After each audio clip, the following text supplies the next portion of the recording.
প্রিয় ভিউয়ার্স, আজকে আপনাদেরকে দেখাবো কিভাবে ঘরে থাকা উপকরণ দিয়ে পারফেক্ট একটি ঝালমুড়ি তৈরি করতে হয়।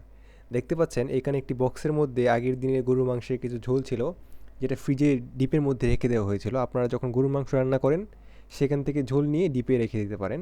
এটা অনেক দিন ভালো থাকে এবং পারফেক্ট ফ্লেভারটা পাওয়া যায়। এবার দেখতে পাচ্ছেন আমি এখানে পেঁয়াজ কুচি, তারপর ধনিয়া পাতা কুচি, কাঁচামরিচ কুচি, এই ৩টা উপকরণকে কুচি কুচি করছে এবং সাথে আছে একটি স্পেশাল উপকরণ যেটার নাম হচ্ছে লেবু।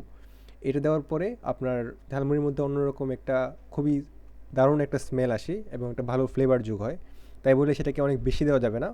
জাস্ট ২ পিস, একটা লেবুকে কাটার পর যে ২টা পিস হয়, ওই ২টা পিসকে জাস্ট আপনারা কুচি করবেন।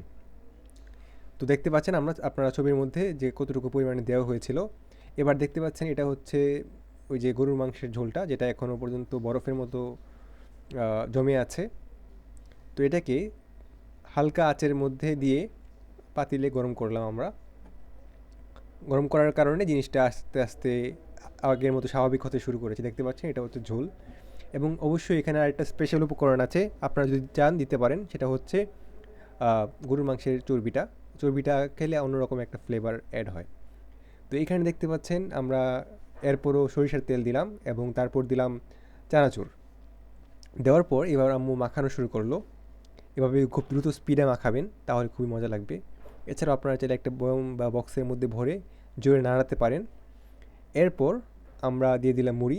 দেখতে পাচ্ছেন আমরা একটা বোলের মধ্যে নিয়েছি, যার জন্য জিনিসটা সবাই মিলে খাওয়া যাবে, সবার জন্য পর্যাপ্ত পরিমাণে হবে। এবং সত্যি বলতে এই দিনের যে মুড়িটা ছিল খুবই টেস্টি হয়েছিল এবং এরকম মুড়ি নর্মালি এত বেশি টেস্টি হয় না।